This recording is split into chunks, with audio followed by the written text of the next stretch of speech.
we And like to cock warm. That's one of my favorite activities, which is where What? I'll yeah, just put Chief's penis in my mouth and just not even try to get an aroused or whatever, but just like hold it in my mouth, maybe while I'm suck on doing it other a little stuff. bit while he's doing other things, while he's reading or watching the TV.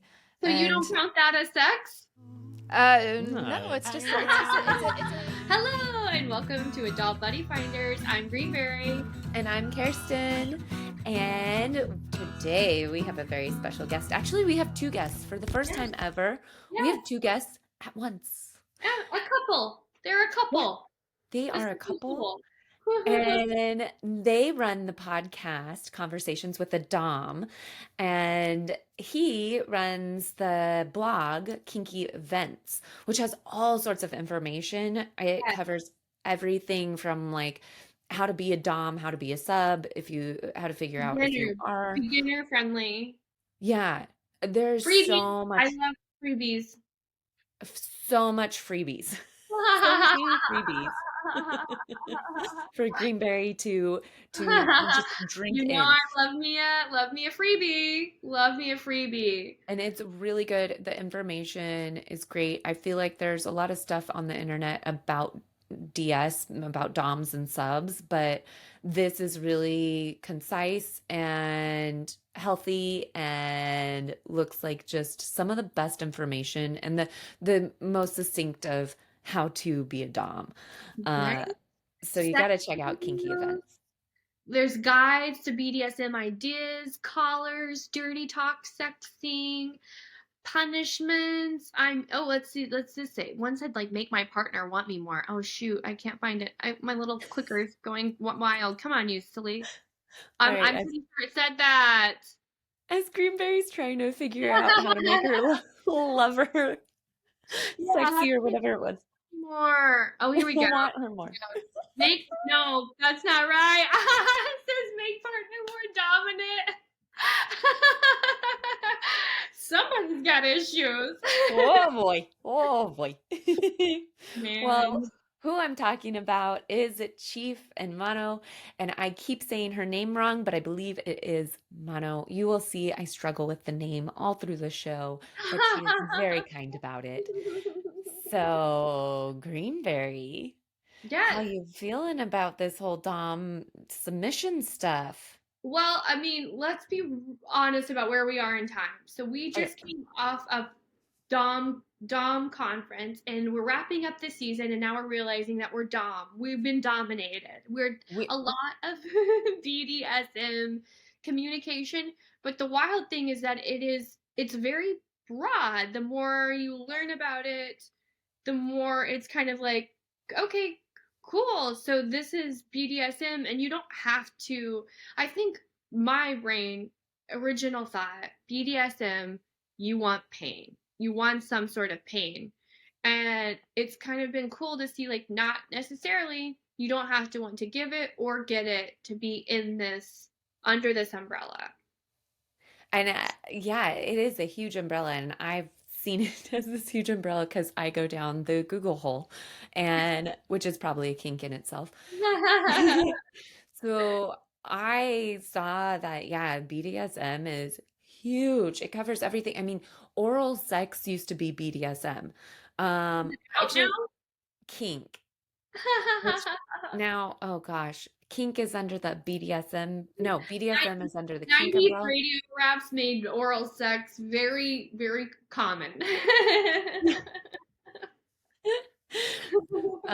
But there's so much to BDSM, and all we're looking at with Cheif and Mono is the DS part, which is the dominant sub part. Dom sub, And which yeah, is it's another thing of like, okay, I mean that does exist, right? Most relationships, even if you're in a partnership, there is some level of somebody is making most of the decisions and somebody is like, please make most of these decisions. and even in friendships and stuff, Yeah, yeah. although it's not as consensual always, especially like at work, but Uh, there's usually one person who is more dominant and going to make the decisions, and the person who's submissive who takes the decisions. Right. And the cool thing about it is that your work life can be one way and your bedroom life can be another. I think also, historically, I've heard like it's always an executive who goes to the Dom dungeon because he's so powerful, but that's not necessarily the case. He doesn't necessarily need to be submissive in the bedroom. He can keep that Dom, Dom, Dom going all day long, or he, All she, day. whoever. Um, Yeah. What do you think you are? I'm ADHD.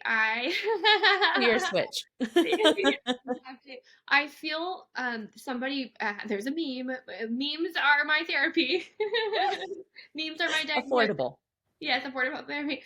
Where basically somebody's like an ADHD person going to do something and then being asked to do it, and how you're like all of a sudden it's like no fucking thank you. I just if it's my idea, I'm like happy to do it. And if I'm like, let's say like if I'm at work and I'm like filing a paper, Mhm. somebody's like, "Hey, can you file that paper?" I'm like, "Oh, the paper that I was about to file. I don't know. Maybe I'll get to it later." Yeah, I don't think I mean, I still feel that I am not under the umbrella, even though maybe I am. How about you? Where do you identifying on this big umbrella? Oh, and we're not necessarily talking sex or anything, just more so Oh, what in would you life. relate more to? Yeah, I think I definitely feel switch because I think I'm okay with like being the person to make the plans. I like to I don't mind to organize things. I also hate to decide what's for dinner most of the time unless Oh, I really same. really know. Yeah, Yeah. I'm just like I don't if I say I don't care, I pretty much I don't care. Yeah, we've talked about this. I hate when somebody says, "What would you like for dinner?" and you say, "I don't know," and they're like, "No, you know, you're just not telling me." Right. It's like it's a very simple thing. Like if I do I mean, I guess sometimes like, there's this idea that like maybe you're craving something and the person that you're eating with is like, "Oh, I hate sushi." So that makes it a little complicated, but if you really want it, for me, if I really want something, I'm okay with saying it, but I don't always really want something. Yeah. That's everything. That's not just sushi. Yeah, I definitely enjoy when people make decisions and it's not just me making Yes. decisions all the time, but Yes. I do enjoy taking the lead some.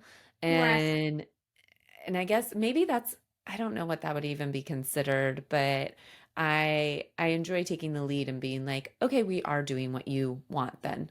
Cool. Yeah. But I can kick back and be much more of a sub personality. I think overall, especially, well, I don't know. Overall, I think I lean more towards Dom, which also I realized can be kind of caregivery. And I'm definitely a caregiver where I want people to be taken care of.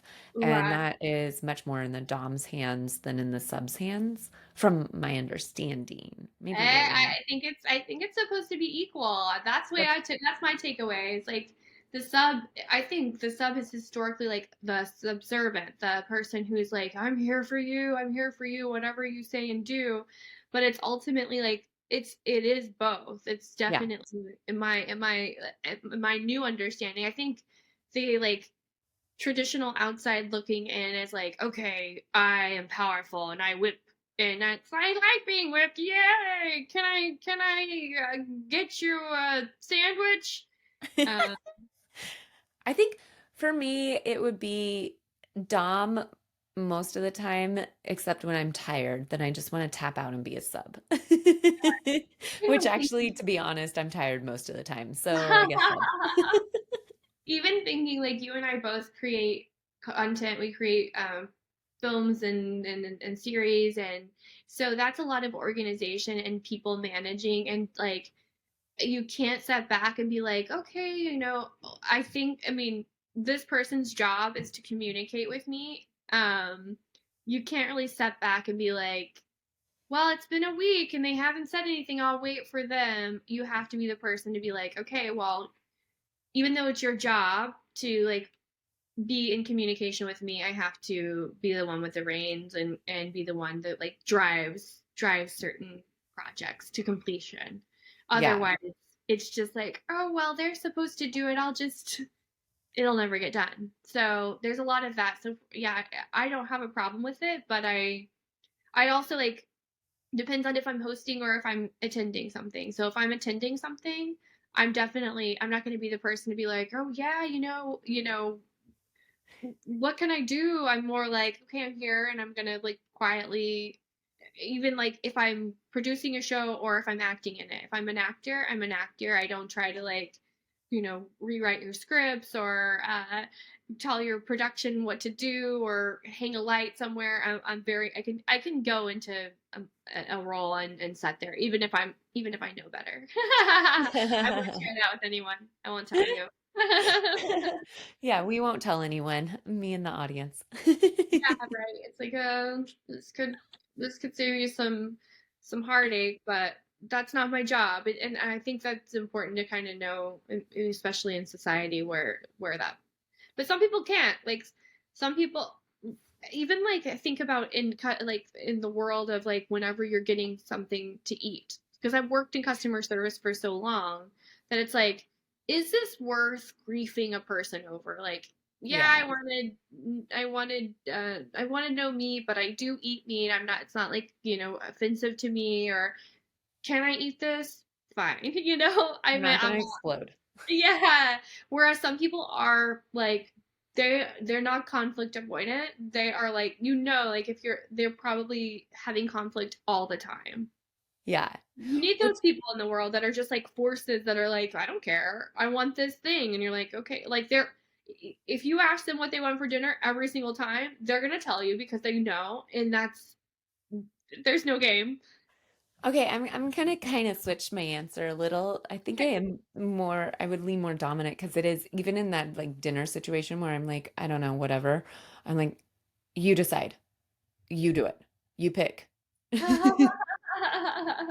I don't want to pick, you pick. Even when I'm tired, I'm like, okay, I don't want to choose what's on TV, so you do it. Done. Yeah. That's the wild thing, I think. And I think the challenge about BDSM outside looking in and Yeah. not really fully knowing 50 Shades of Grey, which we will get into in the episode, and then even Bonus further feature. in the bonus. But I think that there is media. The broad stroke of BDSM is it's for people who like to hurt and be hurt. And if you Yeah. want to do that, just jump right in because, No. and yeah, I think that really doing it well. And we were talking to a couple who's been at it for 3 years together alone, just the two of them. I mean, Yeah. we didn't even go into like how open their relationship is, but all I'm saying is they have 3 years experience together and additional experience and still learning and really taking care of each other. It's not about like I'm angry that this, psychological thing happened to me as a child and I'm taking this out on this person that is allowing me to hit them with a whip. Yeah. It can very easily be abused. And I think Yes. it's important to like understand what it truly is, which is really like a beautiful, beautiful display of affection, So I passion. think it's important. Go check out Yeah, kinkyevents.co.uk or whatever it is that's, that that's you can exactly it. You nailed it. go check it out. Get the information from a pro and educate yourself. Also listen to the rest of this podcast because we're going to Yeah. cover a lot. All right, well, we are here with Cheif and Moineau, and I totally butchered it, didn't I? No, all good. One, Mono. one A. Mono, right? Mono. Yeah. Yes. Perfect. It's that whole thing of like, don't say it wrong, don't say it wrong. You say it wrong. Everyone says it wrong. Everyone says it wrong. I mean, it's my own alias. I could have chosen a better one, but it means sparrow in French. So I just Oh. liked the symbolism of that as like submission. I And did say when you chose it, no one's going to be able to. I know I did, but we have had our French tested and we failed French.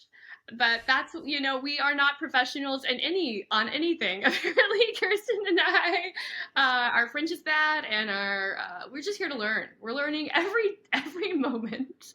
Don't talk about that threesome. That's a French word. Yeah, exactly. Menage a trois. Yeah. Well, I'm excited.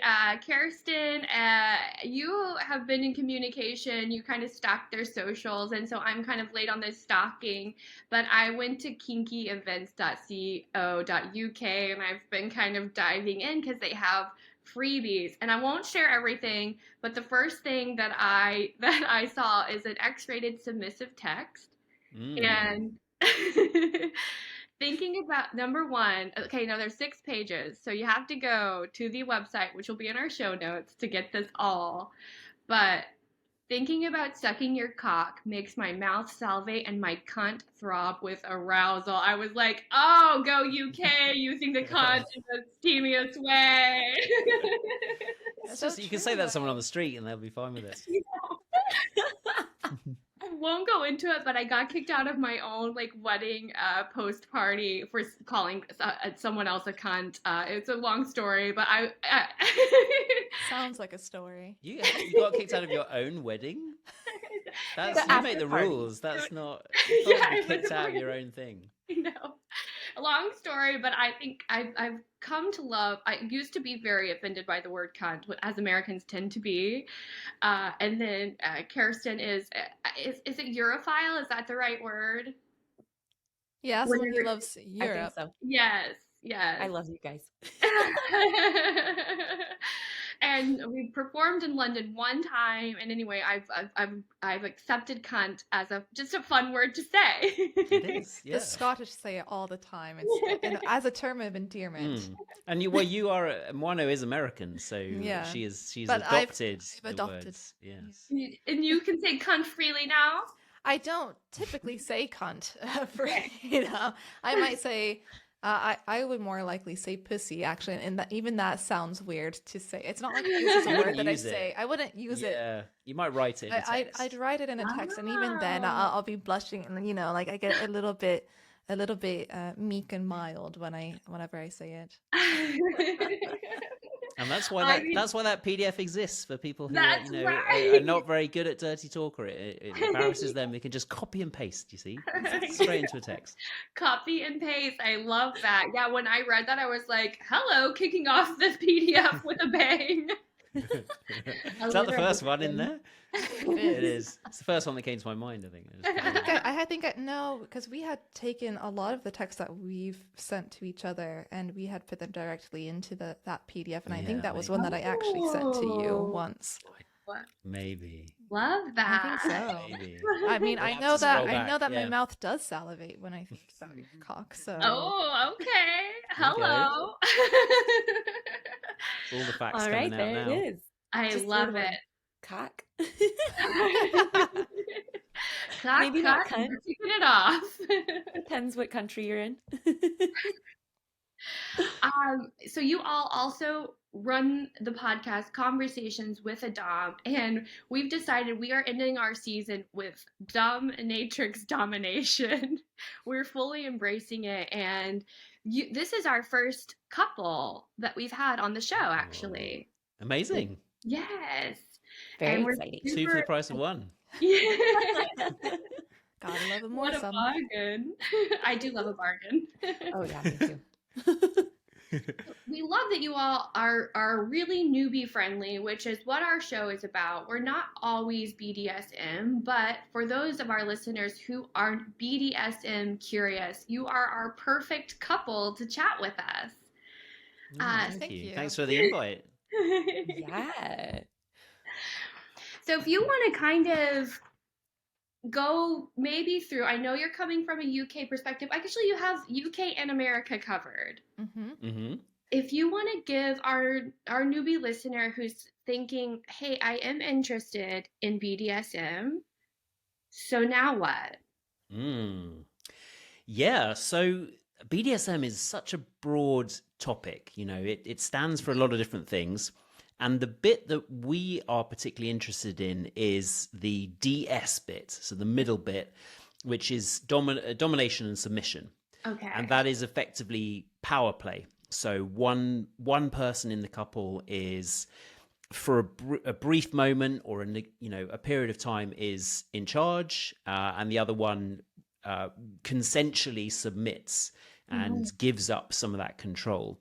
But BDSM, of course, is much broader. It stands for bondage and discipline, domination and submission, and sadism and masochism. So we incorporate all of that kind of stuff, but DS is what we really love, and that's what my side is particularly about. So when someone says they're into BDSM, and I think a lot of people are, because it's just so broad. There's going to be at least one activity that BDSM covers that you might be into, and you don't have to be into all of it. I'm not particularly into sadism and masochism, but I would still say I'm into BDSM. So it's such a broad range of a broad spectrum of activities. There's something in there for everyone. So it's like an umbrella. Yeah, absolutely. Bunch of stuff. Yeah. Kirsten and I just went to a domination conference here in Los Angeles, and totally our show that season is ending with the BDSM because it is such a big umbrella and there's so much underneath it. Yeah. Definitely. Yeah. It's like saying I like food, BDSM is food, but you might like pasta and you might not like pizza, right? So we like DS, which is maybe pizza, and you might not be that into. I like all of it. George, I like most food, but I don't like fish, right? So I don't like fish. Yeah. Even my own clarification, like sadism, masochism, is that kind of more where we're getting into the pain aspects? Is that okay? So exactly right. So one person likes inflicting the pain, and the other person likes receiving pain in some way. Although it can be, it doesn't have to be physical necessarily. So you can. It tends to be, but it can be emotional as well. So you might think of something like objectification, degradation, humiliation. Those can be masochistic tendencies if you like those as well. And someone who likes humiliating someone else might be a bit of a sadist. So people always think about spanking and whipping as the first thing, S&M, when they think of that. But it can be emotional as well. And we learned about electrocuting or shocking. Yeah. Electroplay. We went to a party and they tested it on our arm. Yeah, it was a pleasant experience. After I was on a spanking bench of sorts, and it was after the dungeon mistress had already warmed up my bum with some spanks. So I was feeling already that warm tingly sensation on my bum, and then when they did the little electro wand stimulator, it just sends all these little pleasant tingles, a little bit more intense static electricity, which was a fun sensation in the moment. Definitely something to explore with safety, of course. That's a huge aspect of BDSM that we definitely try to always get in there. Yes, we learned a lot about that. Things that you're not necessarily, I think sometimes people think about BDSM, it's people like pain, let's do it. And the best way to do it is not do that, kind of take your time. We learned about basically how you could literally suffocate someone by setting on their face, and oh yeah, you should be thinking about those things, because 100%. it can end not pleasantly if you're not careful. Yeah, 100%. And that's the problem. People tend to jump straight in because when I was beginning, you think BDSM, I immediately went to pain, and people think of choking straight away. Probably it's quite common. But it's the most dangerous pretty much activity that you can do in BDSM, I'd say. One of the most dangerous, and so even we who are relatively experienced, we stay away from it because it's just a bit too risky. So whatever activity you're doing, you should 100% know what you're doing and stay away from things that are super risky. But you've also got to talk to the person you're going to play with and make sure that they have consented to you doing all that stuff. A lot of men will just jump in and try and do all these things to a partner and have not discussed any of it. They will just assume that the woman is into it, and that is totally not what we stand for. What Well, about you a Go ahead, Kirsten. Well, you get excited, just like we're getting excited talking about this right now, and you just want it all, and you're like, yeah, let's do it all. Let's electrocute, let's choke, let's flap, let's Do you know spank. you can do nice in the bedroom? Yeah, no, it's very easy to get excited, and it's great, and it's almost, for us, talking about it is foreplay in a way. Yeah. Because it's exciting for us to be able to talk about these activities, and if you can see the other person's getting aroused by it and is enjoying it, then I mean, you could see I was aroused. Yeah, Exactly. yeah, that's negotiation. People think negotiation is this tricky thing, but it's not. It's just talking about it, it's seeing what the other person is into, and taking it from there. Yeah, That's what I was going to ask, is if you can think of a sexy way to start these conversations. And since you're a couple, maybe you can even demo a sexy way to say, hey, are you okay with this? I think that's the scary idea, is that it's like going to be awkward. Like, hey, I want to start slapping you with a fly swatter. Cool. Like, it takes the sexy out. yeah. There are a couple ways that you can go about having these conversations with your partner.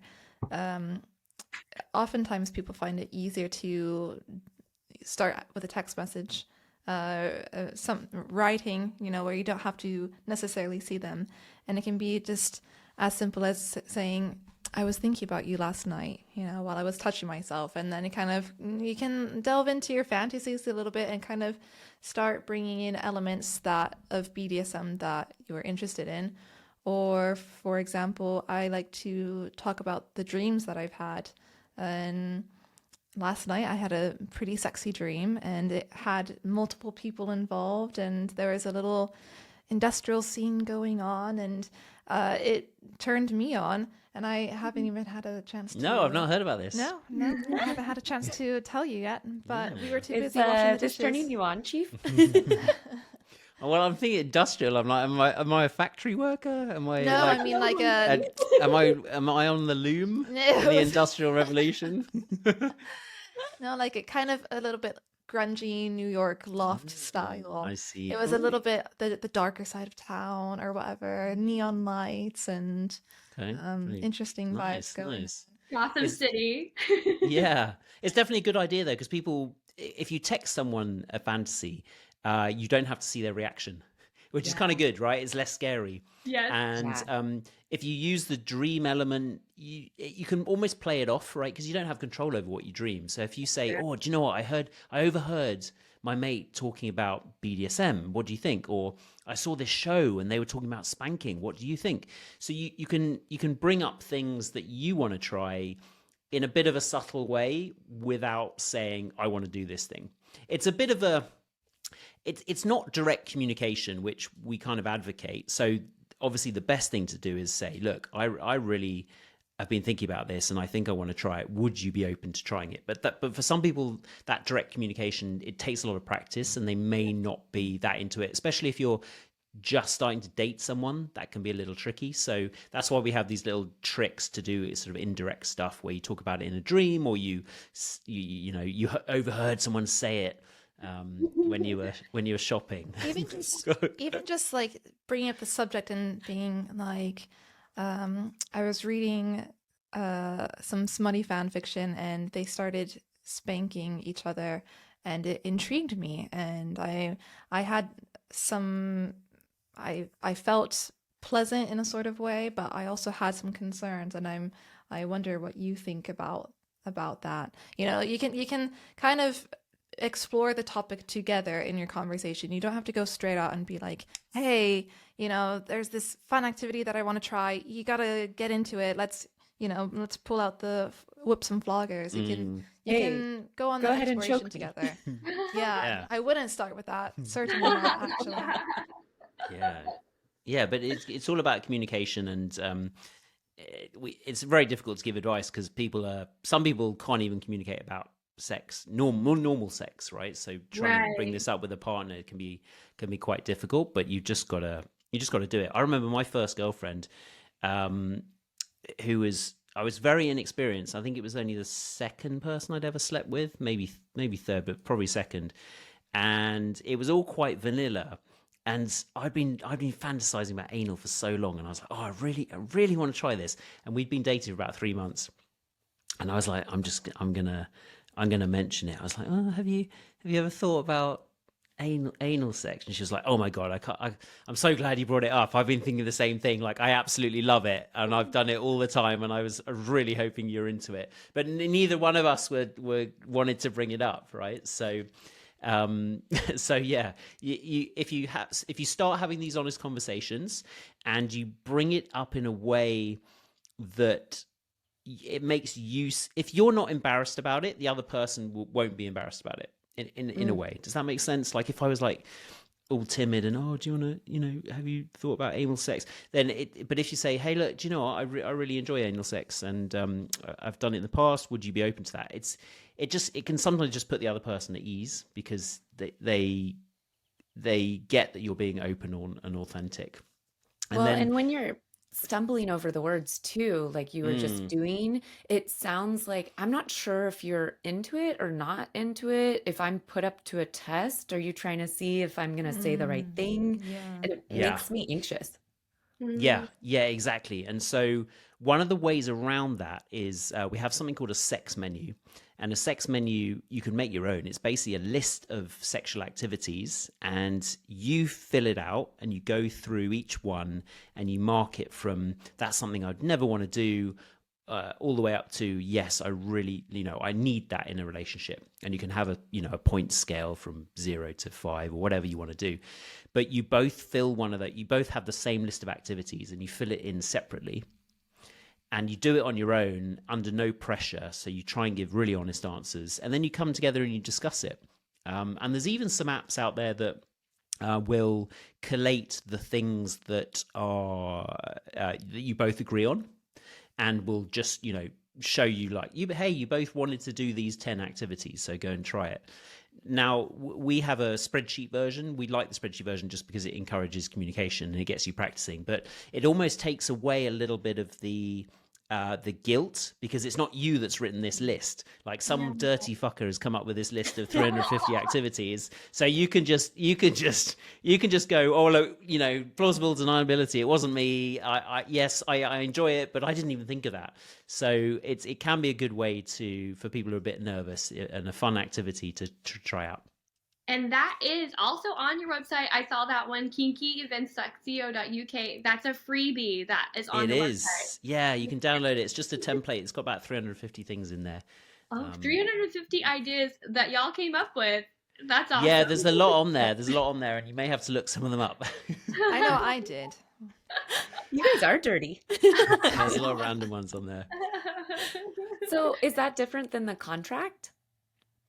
Yeah, so a contract, so the contract is, so when you do power play and BDSM, there's the type of power play we do, you have a dominant and a submissive, and there's this notion that the submissive has to sign a contract, and the contract has everything in it, like all the rules that the submissive is meant to follow and everything the dominant expects of the submissive.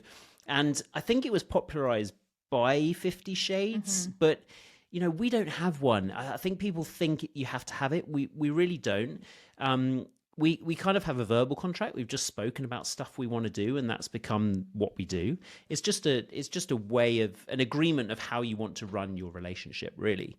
If you want to get super formal and write it out, you can do, and the sex menu might be part of that. But I'd say most people don't go as far as to have a full-on contract. I was about to say, I think the majority of people who practice BDSM do not have an actual formal written contract. It is slightly more common in like master-slave dynamics, or more formal high protocol dynamics, who practice some form of total power exchange or limited total power exchange, where they actually have set time frames where they're going to do this activity. But a BDSM contract is more just the idea that you're going to have some negotiation with your partner about what activity you're going to do, the duration of time it's going to take place, aftercare involved, and anything else along the way that you need to be aware of, including safety precautions such as safe words, etc. Nice. Okay. That's different than my assumptions, but I like it. We learn every show. I would love to kind of hear a little bit. You mentioned that you all are specifically interested in the DS. So if you could give us kind of a little picture of what a DS bedroom is like what's a sexy knife? A knife? Oh gosh. Sexy knife. Knife play is a thing. Knife play is a thing. No, we don't do it, but No. it is a kink for sure. Some people have. My Someone. sexy night for you two. Ooh. Where do we start? It starts before the bedroom. Yeah. Love yeah. I mean, we know what activities each person likes. So Moineau really likes rope and being tied up and spanking. And then I like sort of, oral, anal, being rougher, and more the psychological domination. So Certainly. making someone do stuff for me. And so really, there's no typical night. We just use those elements. And sometimes I'll plan something. So I'll plan a scene and I'll have all the things ready in the order I'm going to do it. And sometimes it's more spontaneous and we'll just, see what I'm in the mood for. But I'd say that we also, because we like to play so much in the mental, psychological component of dominance and submission, that our play starts before we ever get close to the bedroom. And it might start with some service submission. I might cook dinner or rub Cheif's feet or get things set up for him. If he is going out of town for a trip, then I might help pack his bags or whatever. He might give me some tasks to do. And these are all things that we have agreed that we both like in our relationship, in our dynamic, that it highlights the difference in the power play between us. So it makes me feel more submissive, which I really enjoy, and it makes Cheif feel more dominant, which he enjoys. So we oftentimes will have things that it doesn't sound like dominance and submission. If I'm cooking dinner, that's just, it could just be me cooking dinner, but it's the fact that we know that we've spun it as an act of service that I'm doing for my dominant, that all of a sudden it brings an everyday chore as to something that's quite sexy and arousing. That's so cool. And yeah, and that's actually an interesting thing of like this day and age, feminism and not being the housewife. Yeah. Like, how do you make that work in this day and age without feeling that like old school? Well, I think both of us have a little bit of a kink with the like traditional housewife sort of element to it, because I'm really attracted to the masculine role of head of the household, where I'm doing things to help out my dominant.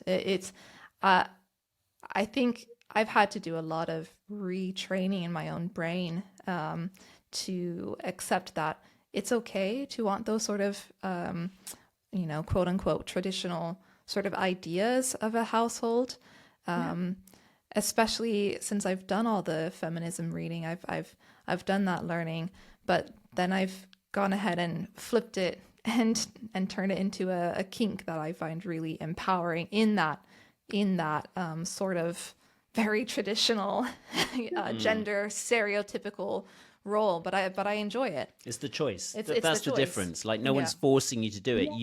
You've chosen that is what turns you on. And this is not for everyone. Not everyone enjoys this kind of power play.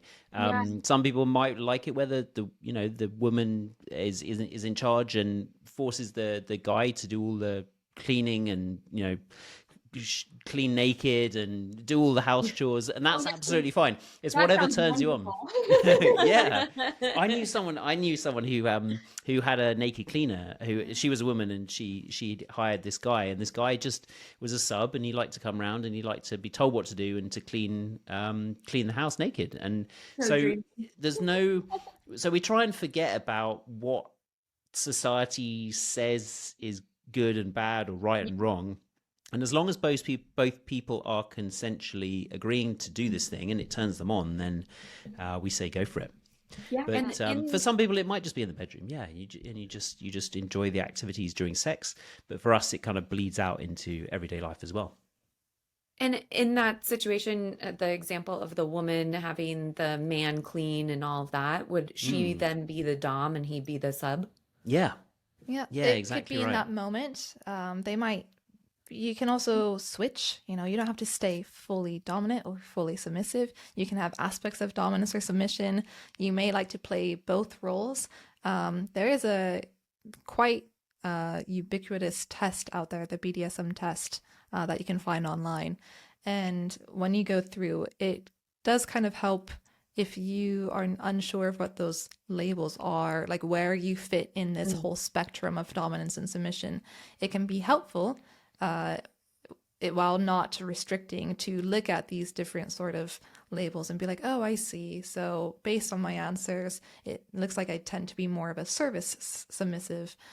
When I've done the test, I'm 100% submissive, 100% a rope bunny, 98% girl, 87%, like all the numbers change. That's a good But score. basically, I'm not dominant and I don't desire dominance. That's not to say that I don't have dominant or assertiveness in my own life and in my professional life and my personal life. It's not something that turns me on, and I'd rather in a relationship not have to be the one who's doing that role.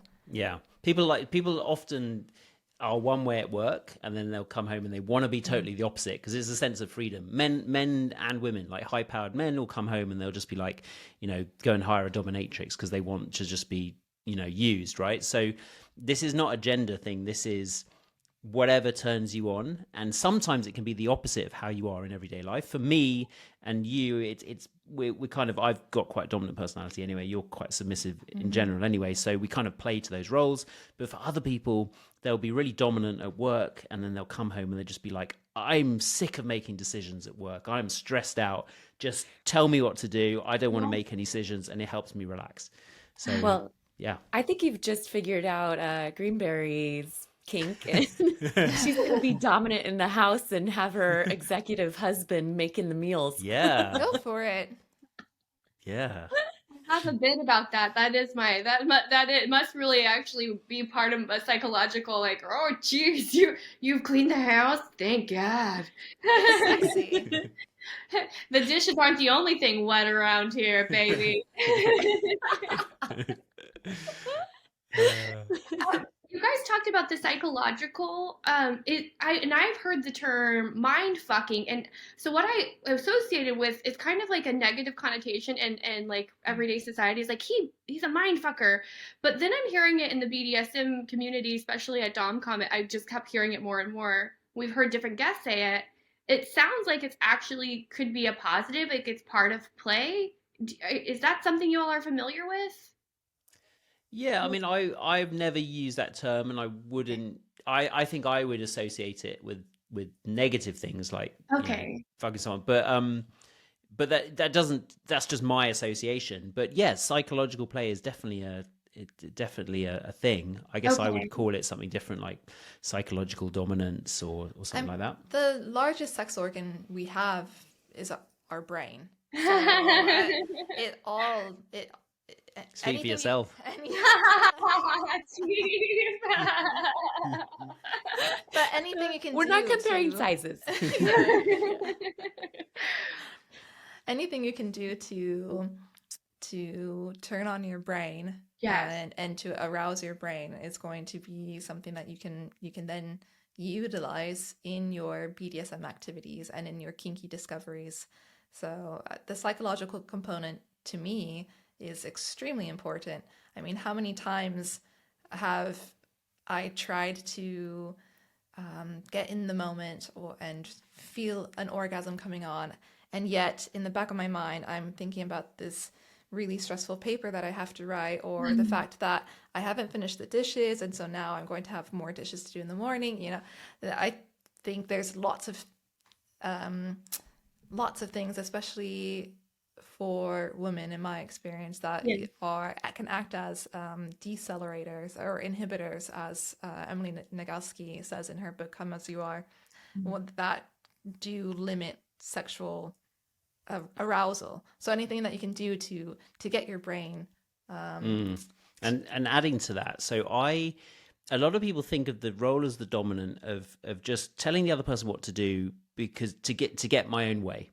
Because I Right. want pleasure, and so I'm going to tell the other person what to do. But and there is some of that, but I also think of it as a way to help the other person turn off the part of their brain that is stopping them from reaching pleasure.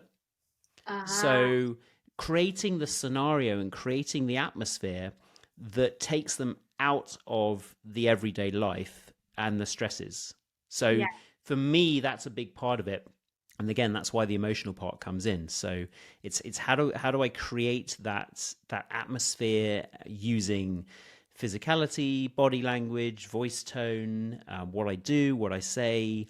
How do I create a sense of removing that person from the real world for a moment Yeah. to allow So them you to forget about all that stuff?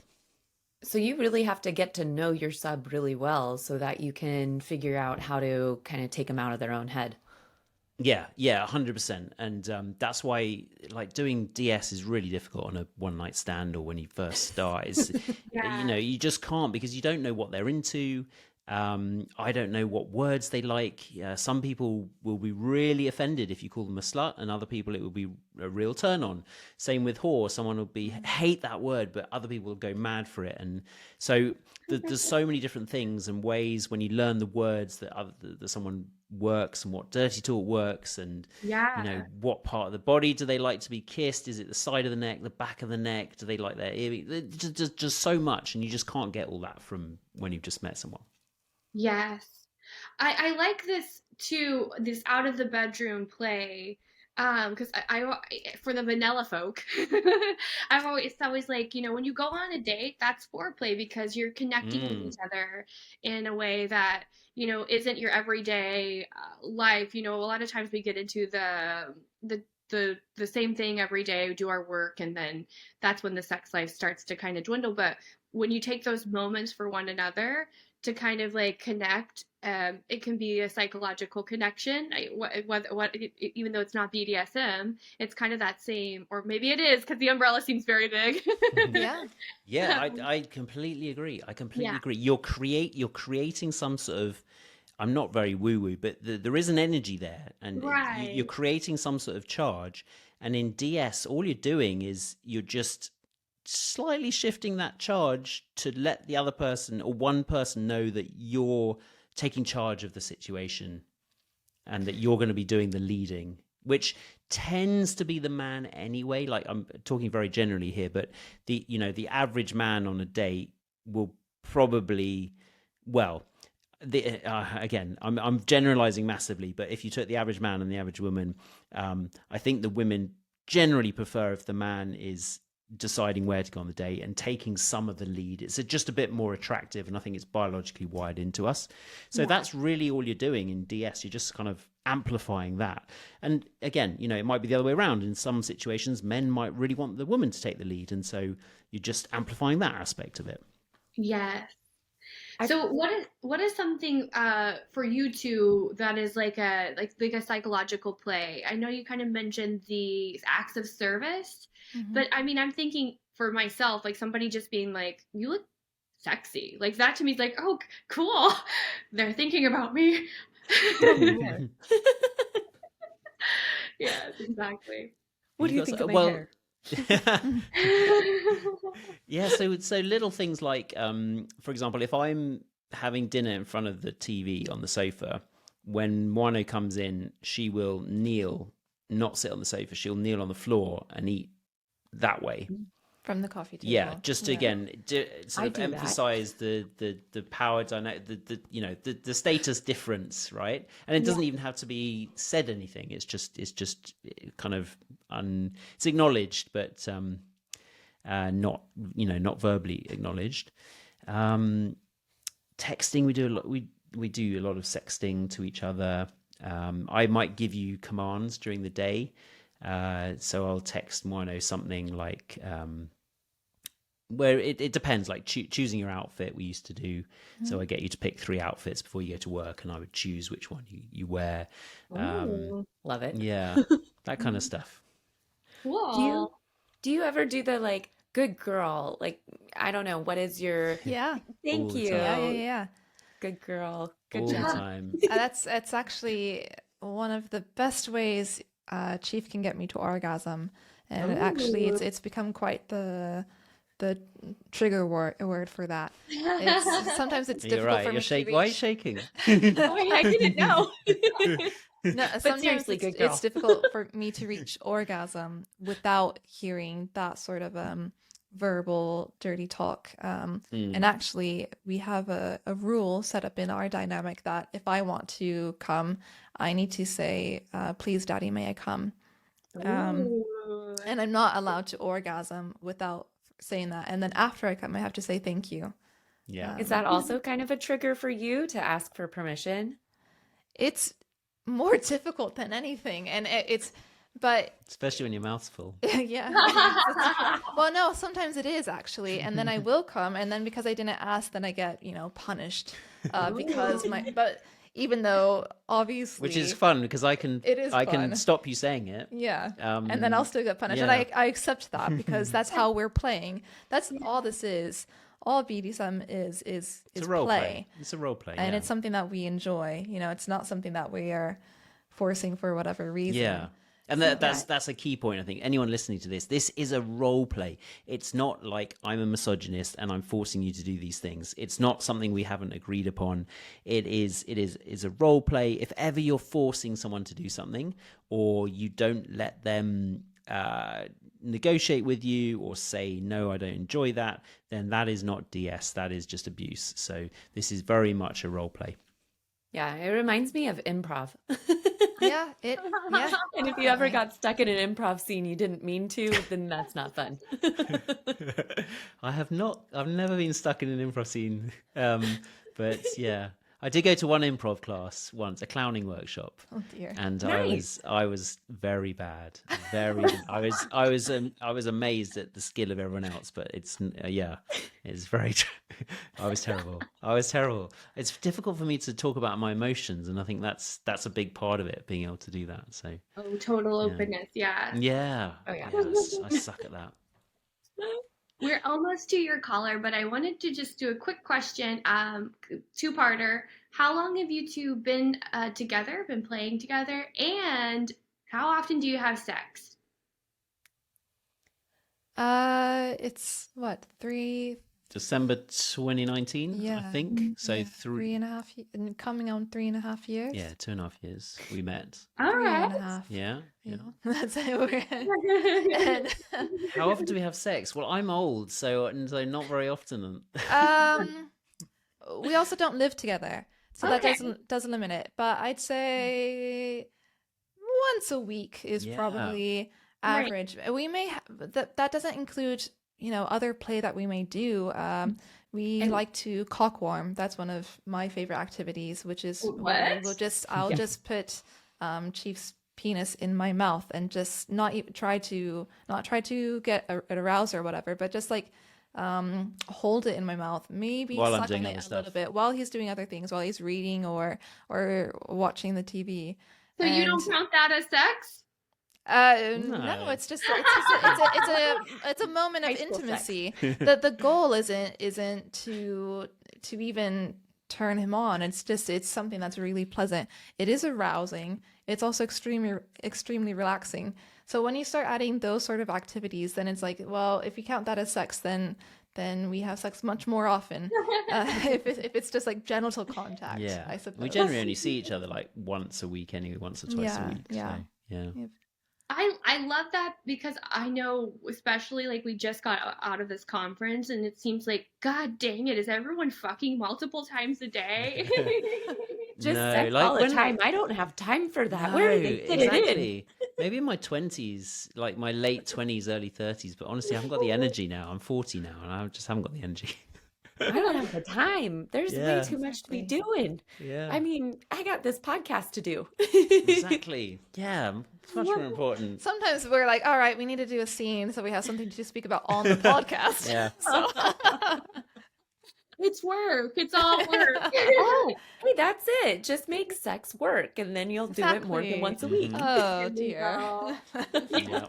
As much as Kirsten and I love talking about sex, and we're like, okay, like literally, I mean, how long is a sex session? 20 minutes. Let's be real. It's funny how it is such a human drive, but then if you really boil it down to the amount of time that you spend on it, life is big and beautiful. So There's Yeah, sleep, yeah. there's eating, there's sex. Yeah, and like don't compare yourself to other people. If Exactly. just do what have as much as you want or as little as you want. If you can. If you can.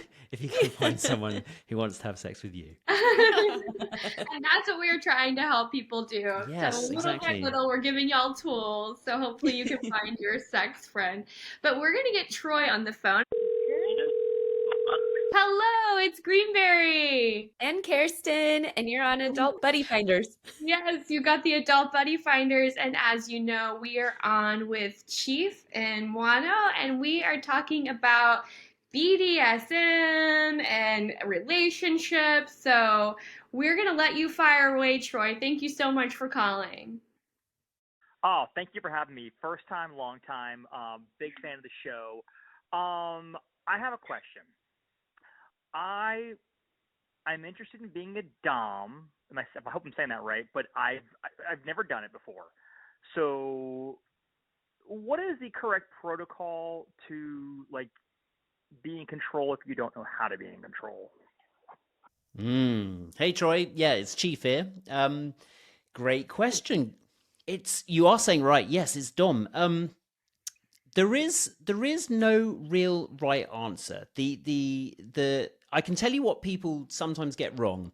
They try and they've watched some films or some porn and they think they need to be this stereotype, like alpha male dominant that they see in the movies and be really rough and aggressive.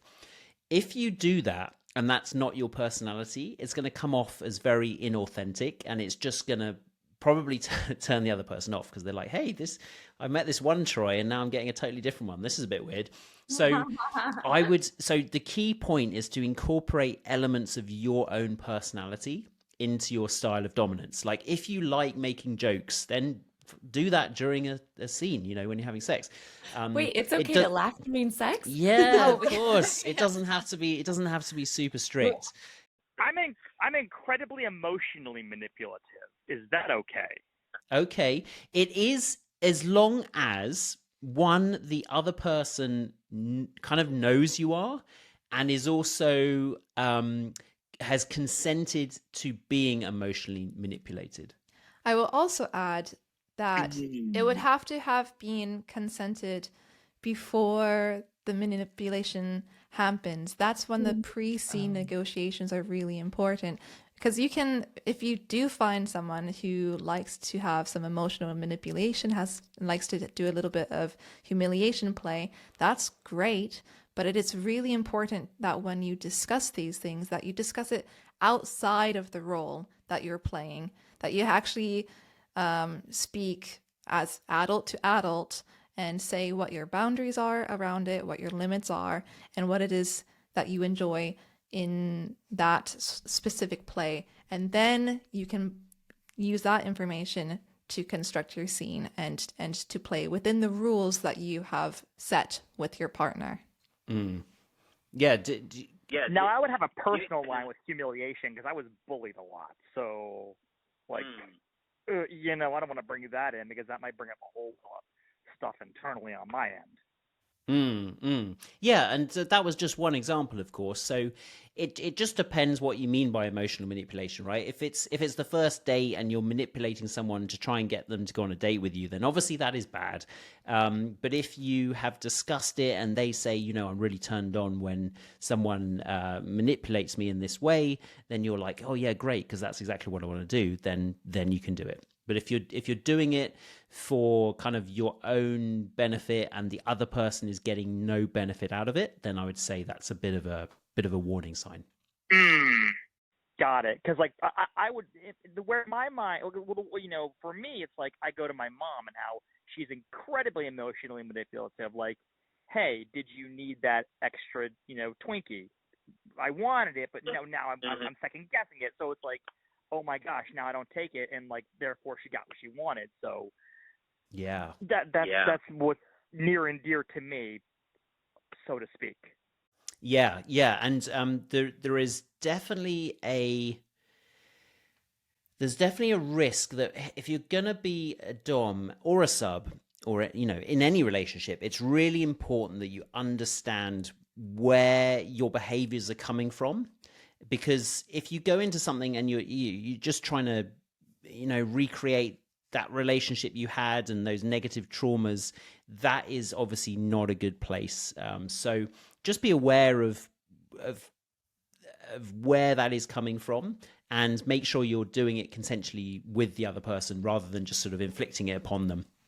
Does that make sense? It does, yes. That actually is very helpful.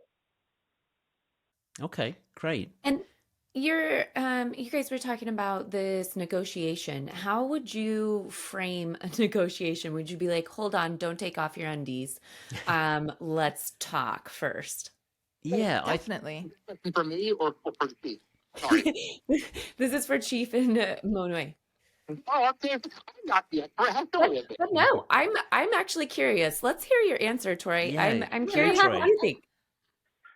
Ooh, so ask that again, please, because I do want to give an honest answer. Okay, so they were talking about negotiating and making sure the other person is on the same page of what type of mental manipulation you're going to do. So how do you frame that negotiation? Do you say it like right before you're about to have sex, or do you say it on a date, or do you say, "Hey, negotiation time"? Well, I think that's so. Cheif, if I may, I would frame it as if I were trying to close a deal on the last day of the month. Like I'm selling a car that has to be moved off there. Like, hey, what do we got to do to make you do X, Y, and Z today? That's just where my mind goes. Okay. And what do they get out of it? Well, the idea here is, we're in the frame of negotiation of what do we have to do X, Y, and Z. In this case, if I'm the dom and they're a sub, and again, I'm all new to this here, so I'm still learning as kind of on the fly here. So I should. This is where I should probably pipe down and just listen. No, it's really interesting to hear your thoughts. So the way I would do it, if I was going on a date with a new person, I would probably. It depends where I met them. If I met them on like a regular app, so in no way kinky, I would probably just have sex normally, and I wouldn't necessarily talk about BDSM or bring anything up to do with it. But then afterwards, I would just chat with them, and I'd say, what do you like in bed? And so I'm not sort of saying straight up, hey, I like BDSM. This is what I want. What do I need to say to you to get you to do that for me? Because that's all about you.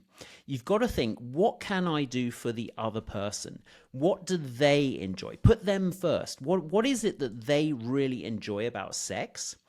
And then how can you give that to them, but do it in a way that gets your needs met as well? Does that make sense? so create a problem that only I can solve.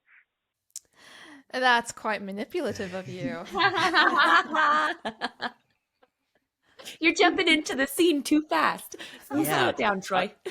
I like to. It's sort of, yeah. I like to see it as a what gift can I give them that only I can give them? Because maybe they've never had anyone be so open about sex. Maybe they've never had anyone ask them what they enjoy in bed. And just by doing that, you are setting yourself apart as a man, because most men just want to get their own needs met. If you come in and you put them first, they're going to go, whoa, this guy's different. Maybe I should then step up my game and ask him what he wants and give him that. So it's a quid pro quo, you know, it goes both ways, but I like to try and put the other person first because it tends to then work in my favor. Now, whether that is manipulative, I don't know. You could argue it is, right? Because it's sort of a strategy. You kind of asking what they want, so that in return they will ask you what you want. But it's not really a strategy. It's just being a nice guy, and actually you want to help them out. I love this, Cheif, especially I think framing the dominatrix side. It is an act of service, and it is about getting your submissive out of their mind, what we talked about a little bit earlier. But I think a big problem potentially with BDSM for someone who's never really explored it, hasn't really done any of the research, is that you can kind of look at this as like, cool, I'm powerful, and I'm gonna use my power. Whereas if you are thinking of it as a sexual exchange wherein you want the other person to have an orgasm, oh man, everyone's gonna have a great time. You're so happy to be powerful. And if I'm a friendly dom, like that's not a thing. Like I could be the first one. Like I'd be like the. Well, I was gonna say Amelia Earhart, but that's probably not appropriate. Maybe I can't think of a good explorer. Oh, I'd be the Neil Armstrong of doms because I'd be the first friendly dom. I love where this is so helpful. Yeah, they met. Yeah.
I'm so put on the spot here. I wanted to hear everything you guys said, but now it's like Okay. I'm being brought in. Like this is a whole new level of intimacy that I am definitely not familiar with. Conversationally speaking. Is it helpful? Is this answering your questions? Absolutely, yes. It's given me new dynamics and new paradigms to what's the word that I want to use? Well, at first I'll be manipulate, but that's not where we want to go.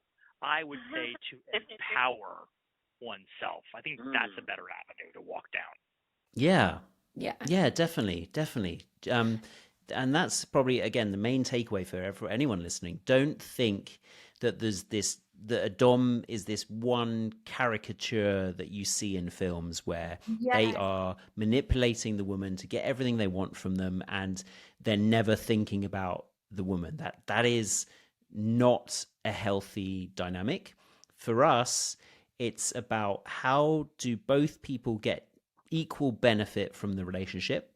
It's just that one person likes to be not in control, and that's how they get their benefit, and the other person likes to be in control, and that's how they get their needs met. So we see it through that lens, rather than the dom doing all the taking and the sub, being taken advantage of. So kind of stepping away a little bit from like the media, right? Where you're seeing somebody fully clad in leather and they've got their whips and maybe some spiky things. Cheif, are you comfortable with like potentially giving us like a full dom demo of like you are an experienced dom?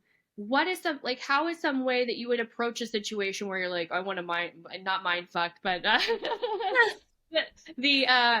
Troy, what did you say? You like to do emotional manipulation? Yes, emotionally manipulate.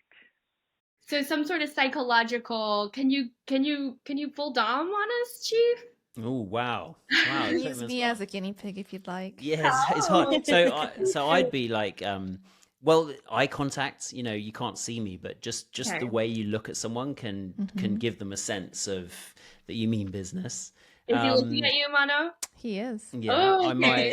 might kind of look up and down her body, because that's a bit of objectification. I might lean over and I can just grab at the back of her hair like that. So I'm pulling it a Wow. bit. Wait, are you doing dirty talk on me? You can. I like to oscillate between a bit of pain and a bit of pleasure. So I'll pull the hair, but then maybe I'll kind of gently stroke down the arm with my fingers, or I might pull the hair and then do a soft kiss on the neck, or I might do like grab her hair and do really aggressive mouth kisses, but then kind of let go of the hair and do really soft kisses. So it's this I call it intent switching. It's this oscillation, and it keeps them on edge, like they don't know what I'm going to do next, and it's really hot, right? It's really Yeah, I And don't that's know what that's you're the gonna do thing. next. We're not talking about because people think BDSM, they think spanking, whipping. I've just talked about a kiss there. Yeah. You can make Kirsten and I any are activity. Yeah, Kirsten's fanning herself. it's any How are you, activity. Moineau? I'm good. Okay. Yeah, He any didn't say activity. good girl, so. Yeah, she's a very good girl. Oh shit. There we go.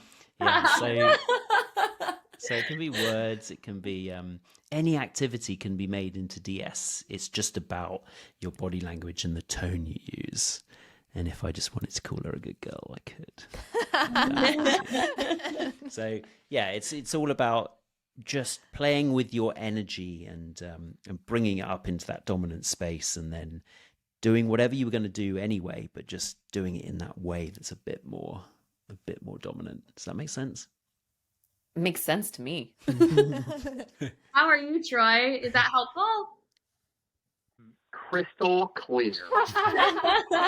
Taking notes. Yeah, that's a great exercise. Like take an everyday activity, and it can be something really mundane, like I don't know, unloading the dishwasher. How would you do it as a dominant? How would a dominant person unload that dishwasher? Like, how can you make that sexy?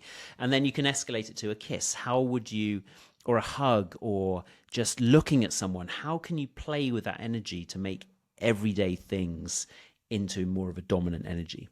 That's really it. Ugh, homework. I love it. You're going to be on your way to dominating everything. This makes my heart sing. Thank you so much. I'm so glad I built up the courage to finally call in. Thank you Thank both you. so Oh, much. Thank you for the Thanks, question. Troy. It was a great question.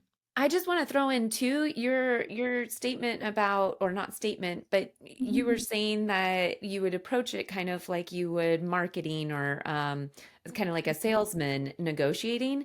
And that is actually a really good tactic for salesmen to be like, what can I give you what you want? And I get what I want. If this product isn't what you want, then I shouldn't be marketing to you. I'm going to go find somebody who does want this product, and then we can work. So Once you my were, big hot rod. You were very much onto something, and great job. Yeah, Troy, we always appreciate our We callers. help each other. Yes, Always exactly. learning. Yeah, it was great chatting to you, Troy. Nice to meet you. Yes, thank you. Take care. Yeah, thank you. Have a great day. Bye. Thank you. Awesome. We love our callers. So much. Yeah, it's Yes. great. We're actually winding down to the end of our show. Thank you all so much. I think that it's super helpful to like get the demos and to have you both here to be like, yes, I'm actually confirming that this is working, and like to get both of your perspective. I'm so freaking grateful that you're like sharing with us and being so open. Thank you. You're very Likewise. This is welcome. We amazing. love to talk about this stuff and help educate Demystify. people that it's not this mysterious thing that's not, accessible. It's very accessible, and chances are quite a few people are into it. Yes. You made this accessible to vanilla. Yeah, I think so. I basically was like, this is all stuff that could be applied to any relationship and make a Yeah. relationship stronger. Yeah. It could. I mean, It we could. all have to eat dinner. Why not make it sexy? Yeah. I feel sorry for the people with no dishwashers. You cannot do this exercise. I apologize. But yeah, it's 90% communication, and that is needed in every relationship. Thank you so much for watching and being a part of this show. It meant a lot to us. And thank you, Cheif and Moineau, for joining us on this journey. Thank you very much for all your amazing questions. Thank you And very for much. all of those sexy people who are out there listening to this, please, well, I'm not going to ask please. I'm just going to tell you to go and do it. Ooh. Go and rate and leave a review on whatever podcast streaming service you are listening to this on. Leave a review, say how much you loved it, and otherwise I'll come and find you. If you'd like, with your consent, of course. Yes, consensually leave a review, please. Thanks, everyone. I love it. And if you're curious about all those quizzes and information, everything we talked about, we will have it all in the show notes. So you can find Kinky Events, and all the information on Kinky Events is the website. But there's also more information we talked about, and it'll all be in the show notes. Absolutely.